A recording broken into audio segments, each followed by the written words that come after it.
Kahit ilang beses binuntutan ng China Coast Guard, nauwi pa rin sa tagumpay ang civilian mission ng Atin Ito Coalition sa West Philippine Sea.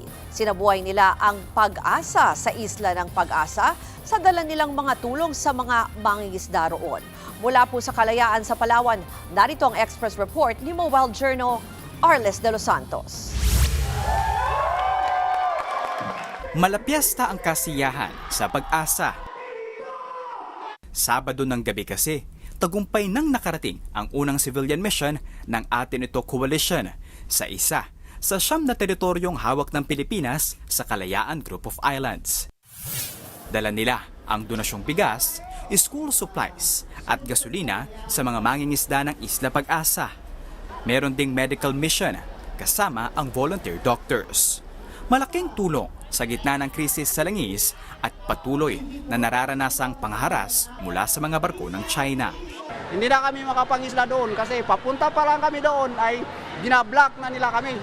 Kahit naman ang Atin Ito Coalition, hindi naging madali ang misyon sa isla. Binuntutan, pinalibutan at 3 beses pang niradyohan ng China Coast Guard ang MV Kapitan Felix Oka. The water is in the waters under the jurisdiction of China. Please report your intention and not move.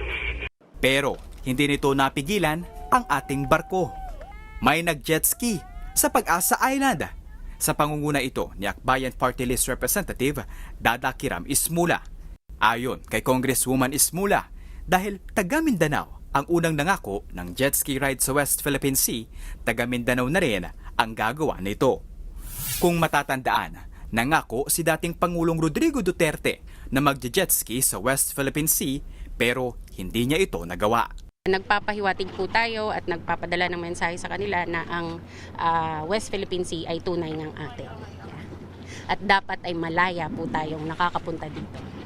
Nanindigan ang mga residente ng munisipalidad. Hindi nila kailanman ipamimigay o isusuko ang isla. Wala ni sa panaginip, sa iniisip, hindi po pumasok sa isipan namin na i-give up ito. Mayroon tayong soberenya dito. Mayroon tayong effective occupation. Matagal na. Bukod sa naitalang kasaysayan bilang pinakaunang civilian mission na umabot sa isla ng Pag-asa, pagpapakita rin daw ito ng hindi matitinag na diwan ng pagka-Pilipino at pagpapahalaga sa soberanya ng Pilipinas sa kabila ng patuloy na agresyon ng China.